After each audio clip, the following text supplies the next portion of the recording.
Pro Group Management. Workers' comp that works for you. This is Nevada Newsmakers. Hi, I'm Ray Hagar. I'm a reporter with the Reno Gazette-Journal, and this is an all-new edition of Nevada Newsmakers. Sam Shadd is on vacation. I'm filling in. Our first guest is Fred Lokken, a political science professor at Truckee Meadows Community College. He is usually quoted in the Las Vegas Sun, Las Vegas Review-Journal, and Reno Gazette for his political insight. Today, he'll talk to us about what's going on with the Governor Kenny Guinn. Our second guest is Assemblywoman Sheila Leslie of Reno. She has built her reputation sticking up for the poor, the elderly, single moms, the mentally ill, and starving artists. Now she has a new constituency.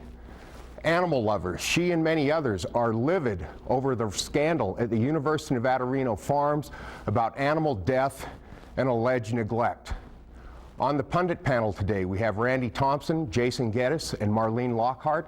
That's all coming up on an all-new Nevada Newsmakers.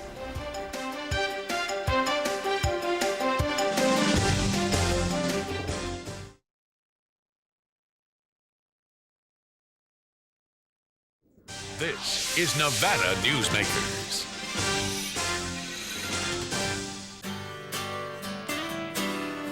If you think Wells Fargo is only checking accounts, you're not seeing the whole picture.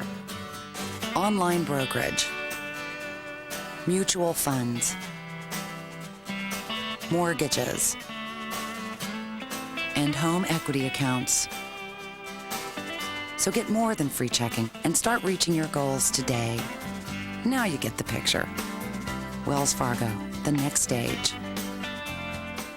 If you own a business and want to maximize your company's potential, join the Retail Association of Nevada. Our membership benefits include the Nevada Retail Network Self-Insured Group, providing workers' compensation coverage that can lower your rates. That savings can go directly to your bottom line. We are an effective pro-business organization that lobbies on behalf of our business members. The Retail Association of Nevada, protecting Nevada businesses for 35 years.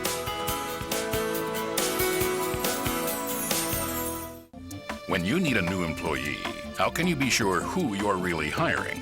A background investigation by Employer Links will uncover criminal records, verify the applicant's education, check their credit history and Social Security verification. An investigation will research professional licenses and driver's licenses and let you know why they're unemployed. Hiring the right person shouldn't be a gamble. Call Employer Links. Employer Links, protecting your investment. Siegfried and Roy presents Darren Romeo. There's magic in his voice, and there's music in his magic. Brilliant young talent like this is very rare. The music of the night. I'm Darren Romeo. Unbelievable. Wow. Fantastic. Dinner and show package from $27.95. Call the Eldorado at 786-5700. This is Nevada Newsmakers. Hi, we're here today with Fred Lokken, a political science professor at Truckee Meadows Community College and an unpaid political analyst for the state's top 3 newspapers. Fred, good to see you today. Well, thank you, Ray. Glad to be here. I've often interviewed you over the phone, but never one-to-one, face-to-face like this. My first question has to deal with Governor Kenny Guinn. As you know, Fred, he's poring over his budget right now. He's going to announce his budgetary plans on January 24th at his State of the State speech. What do you see with Guinn's legacy about his budget preparedness? Is this his key thing about his governorship, the way he mulls over the budget? I think it'll be one of the things that we remember most about Kenny Guinn as governor. He really changed the way that state budgets are processed. They're far more thorough in going over the aspects of the budget. They have challenged the agencies to basically come forward with just their standard operating costs and separate out any expected increases. That allows them to further scrutinize where agencies plan to go with their services to the state. As such, then the process is far more complex, I think, than it used to be. It takes a lot more time. We used to know what the budget looked like by this time of the year. Now it's usually much closer to the start of the session. And I think that reflects just the more thorough job that this administration has given to budget scrutiny. As a result, I think agencies have been held to a much higher standard of accountability, and I think the legislature generally has been satisfied with the Gwynne approach to the budget. Okay, now Governor Gwynne, he has told me many times when he finishes his second term that he's going to retire. In fact, he's building a home near the Montreux Golf Course. But you see a different future for our governor, no? About perhaps something in the Bush administration? Well, you know, it's always fun to speculate, and it's clearly up to the governor. He has a lot of his term left to go here. He has this legislative session to get through, and I'm sure he has a number of things that he wants to accomplish to more deepen his legacy as governor in the state of Nevada.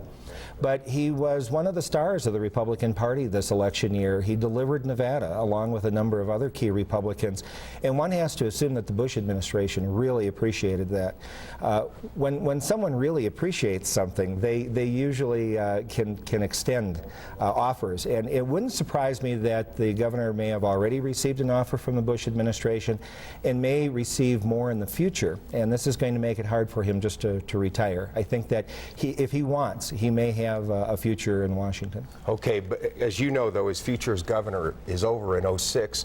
And right now, Fred, there's so many candidates even jockeying for a position to become the governor in '06. When the smoke clears, who do you think will be the top two final candidates remaining? Well, I think on the Republican side, Jim Gibbons has all but decided to run, and I think that that's going to pretty well tidy it up on the Republican side.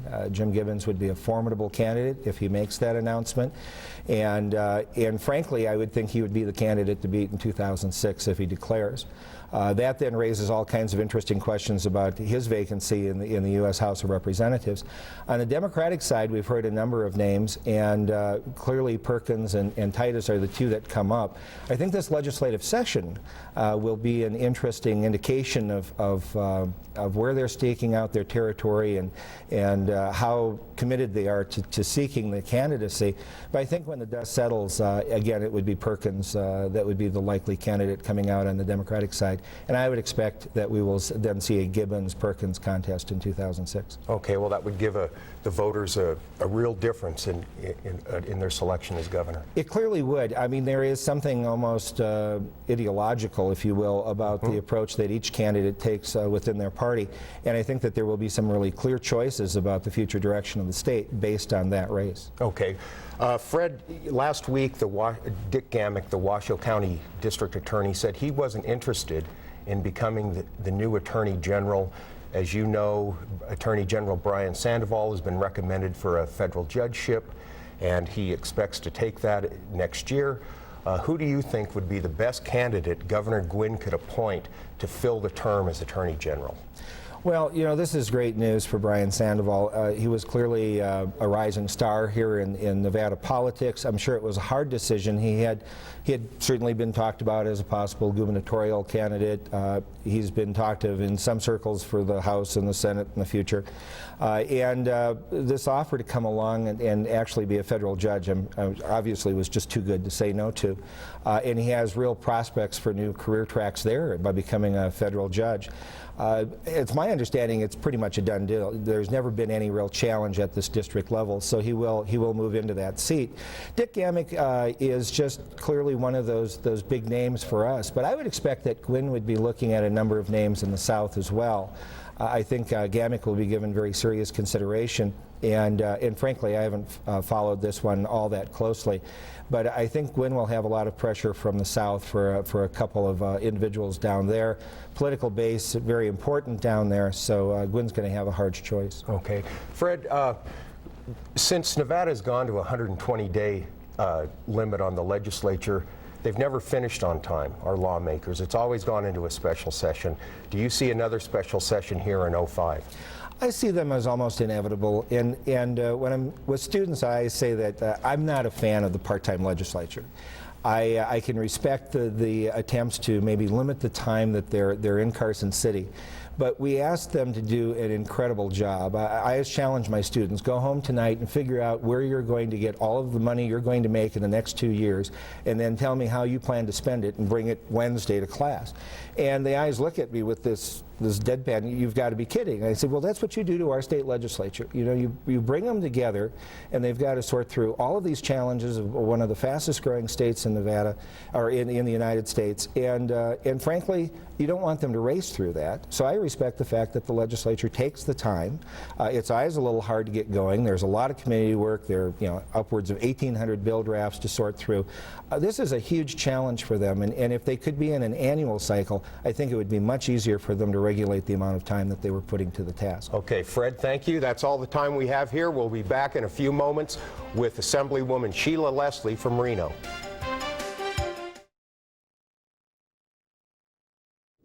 Nevada Newsmakers, brought to you in part by Sunbelt Communication.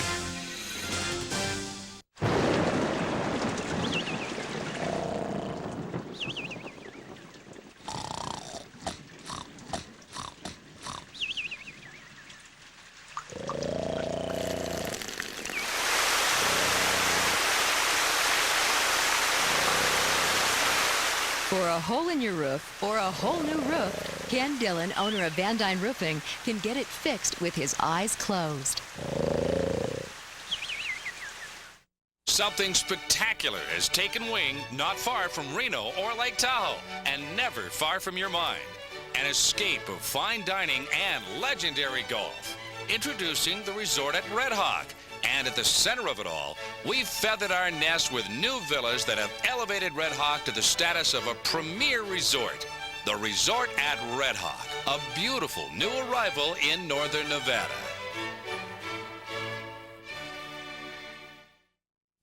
It's America's largest historical district, and it's fun for the entire family. Virginia City is where the West comes alive every day, from train rides to gunslingers.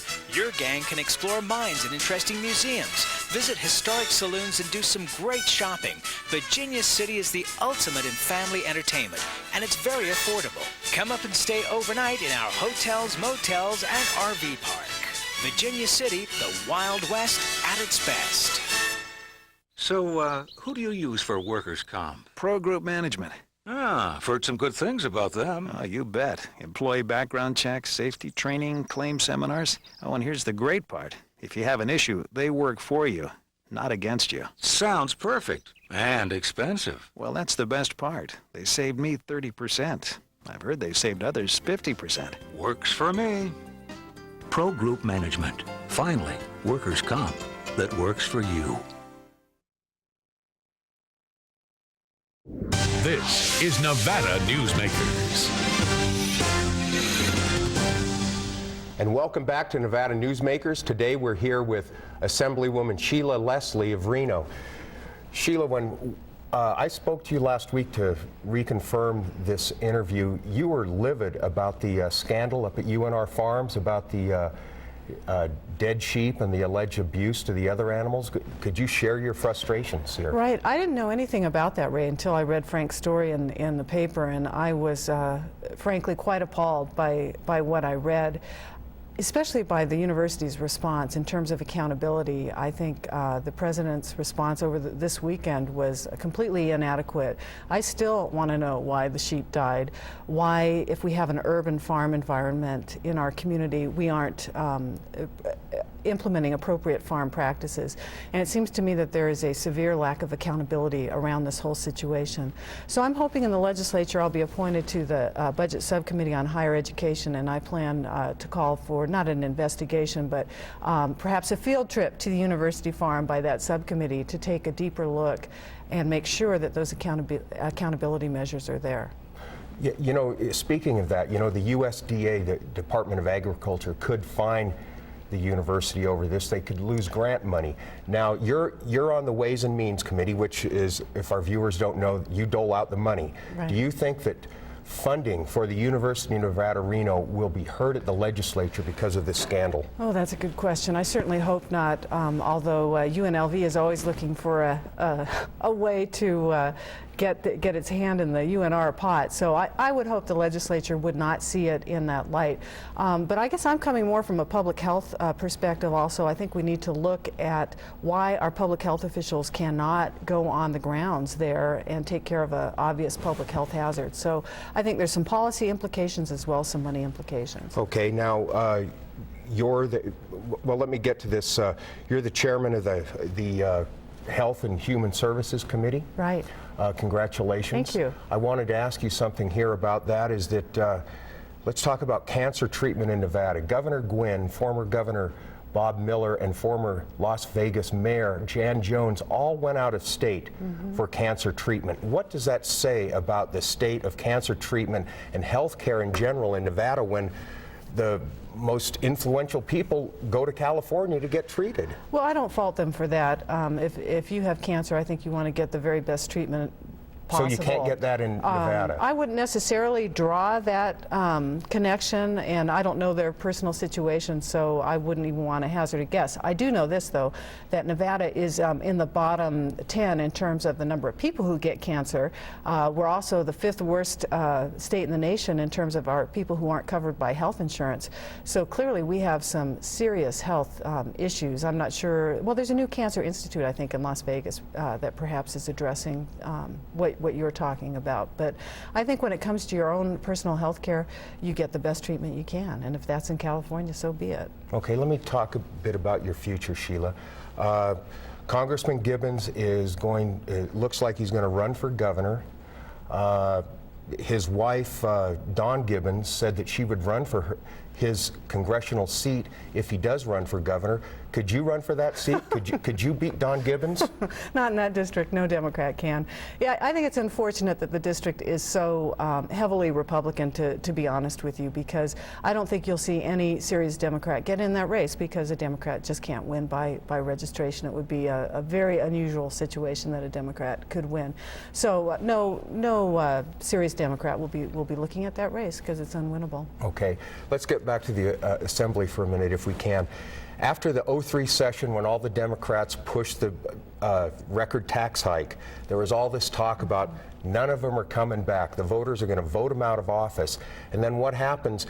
You raised the number of Democrats in the Assembly by 3, so how do you explain that? Where was the voter outrage about this tax increase? Well, Ray, the voter outrage just isn't there. We were very careful when we implemented those taxes to try and spread the burden and make sure that individual voters did not feel the pinch. We didn't raise the property tax a huge amount, so that we didn't raise the sales tax. So when I was going door to door this summer, I did not see or hear any voter outrage. I think the Democrats did well for a number of reasons. One, we had better candidates overall. Two, the presidential election just really galvanized our voters in a way that we have never seen. We had record turnout in a lot of our districts. If you look at the Democrats who did win, we all have close districts. We won by bigger margins than we ever had. So I think the public is saying, you know, Democrats, we think you're representing us well, and that's why you saw us gain seats. Okay, what is going to be the key issue in the 05 legislature? Is it fixing all the little intricacies about the tax plan? Is it well, that will happen. I don't think it's in the top 3 issues. I think that it's property tax, it's improving education, and it's dealing with health care. I think those are the 3 things that will consume most of our time. Okay, how do you balance education with the property tax? If you put a cap on the property tax, you're going to hurt education, because that's where they get their money. We have to be very careful in how we do that, and I think everybody recognizes that once we get down there, some of the political posturing will fall aside, and we need to get to work and look at all the ramifications before we make any change in the property tax. Okay, Sheila, thank you for coming on today. We'll be right back with our pundit panel after this.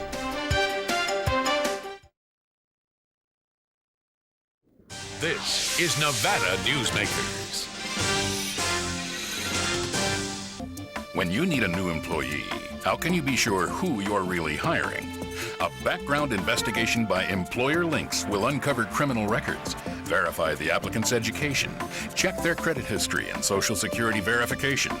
An investigation will research professional licenses and driver's licenses and let you know why they're unemployed. Hiring the right person shouldn't be a gamble. Call Employer Links. Employer Links, protecting your investment. If you think Wells Fargo is only checking accounts, you're not seeing the whole picture. Online brokerage, mutual funds, mortgages, and home equity accounts. So get more than free checking and start reaching your goals today. Now you get the picture. Wells Fargo, the next stage.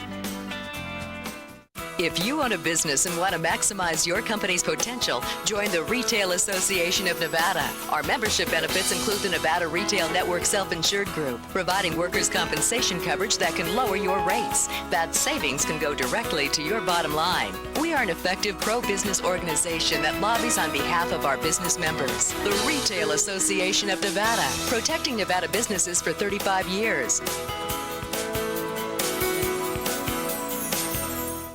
It's the next best thing to having your own wine cellar. Come to the Bonanza Casino for a first in fine dining, reasonably priced wines. When you dine at Cactus Creek Southwestern Steakhouse, you can also enjoy a fine bottle of wine at just about the same price you'd pay at the Vineyard, Silver Oak, Robert Mondavi, Rombauer, Cake Bread, Jordan, and Duckhorn, just to name a few. And at the lowest prices of any restaurant or casino in Northern Nevada. And remember, all fine wines are not in wine cellars. They're in the Cactus Creek at the Bonanza Casino, where locals come to play. This is Nevada Newsmakers. Okay, we're back with our pundit panel today. Marlene Lockard, Jason Geddes, and Randi Thompson. Jason, let me talk to you first. You're an environmental affairs manager at the University of Nevada, Reno, and you have a definite opinion about this scandal about the animal abuse. I just think the paper misrepresented what has actually occurred out of the college. The biggest problem that you have is the interface between traditional agriculture and the urban environment, and that needs to be addressed. You know, we talk about those people who went out and brought in the photos of the sheep, but they crossed over a no trespassing sign and wandered onto private property, walking their dogs, and that's an issue that we wash aside. Also, the independent source verifying everything is the former dean, who doesn't like the current dean. You know he's not going to say anything good about the new dean, so how is that an independent source in there? There is issues with the sheep. There are problems out there. They need to be addressed. People need to be held accountable. But don't lose perspective of this. You're talking about incidents that occurred over 2.5 to 3 years that are all crammed into a 3-day news article and sound like that's what's happening out there every day, and it's not. Marlene, what do you...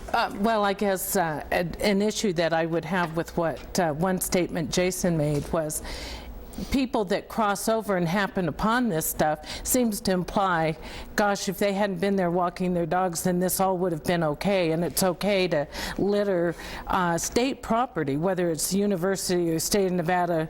It is public property. Yeah, but it is standard ranch practice and standard ranch law, and it's legal. Ask the Washington County Health Department, ask USDA, ask State Department of Agriculture.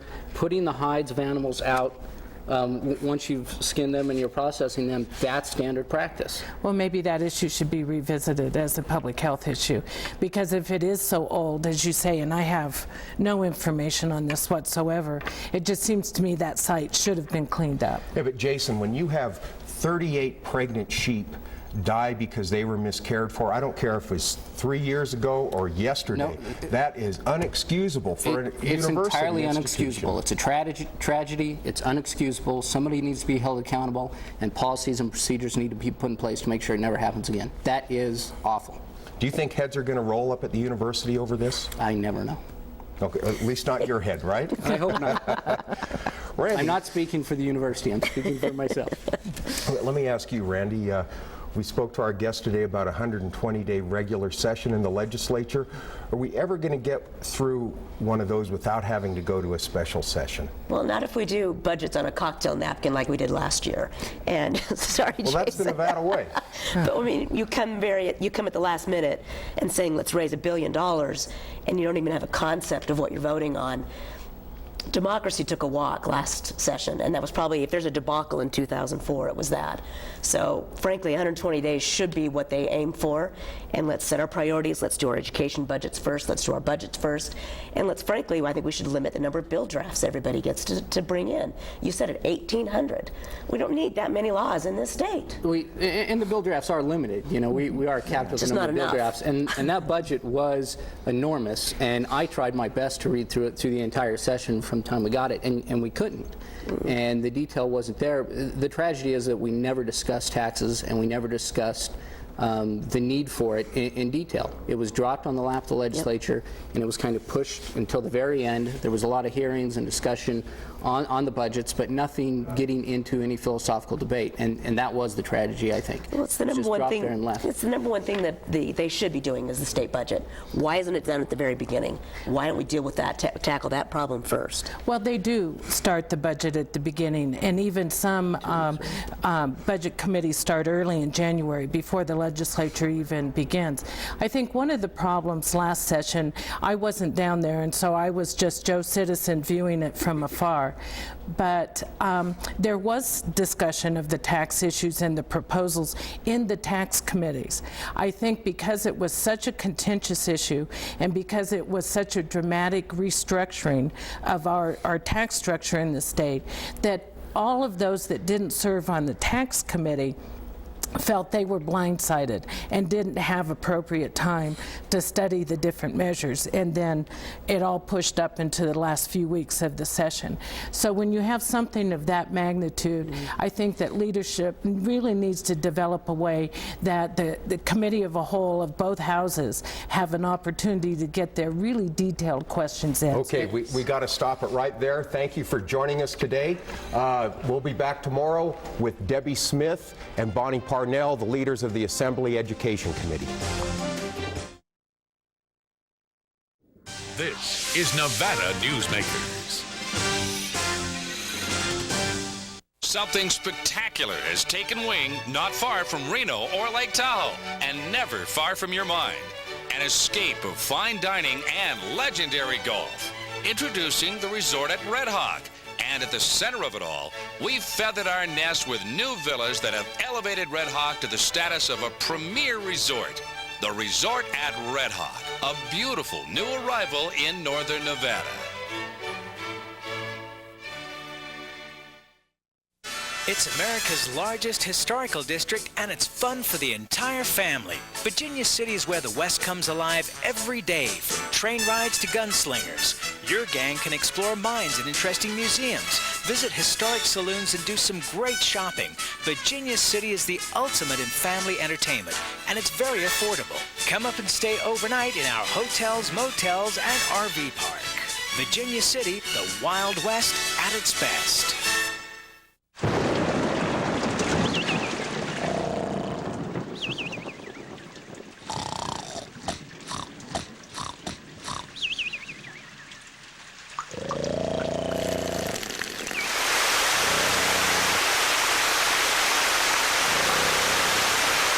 For a hole in your roof or a whole new roof, Ken Dillon, owner of Van Dyne Roofing, can get it fixed with his eyes closed. I tell you, John, this industry has really changed. Tell me about it. You seemed to do pretty well last year. What's your secret? No secrets. Although I'll tell you something. The smartest thing I did was sign up with Pro Group Management. Really? Yeah, they do workers' comp, right? Yeah, their services are great. And get this, they saved me 30%. I've heard they saved others 50%. That works for me. Pro Group Management. Finally, workers' comp that works for you. Okay, tomorrow the topic will be education at the legislature. We have Bonnie Parnell. She's the chair of the Assembly Education Committee, and Debbie Smith, the vice chair. We're going to talk about what some people call harebrained ideas by Bob Beers.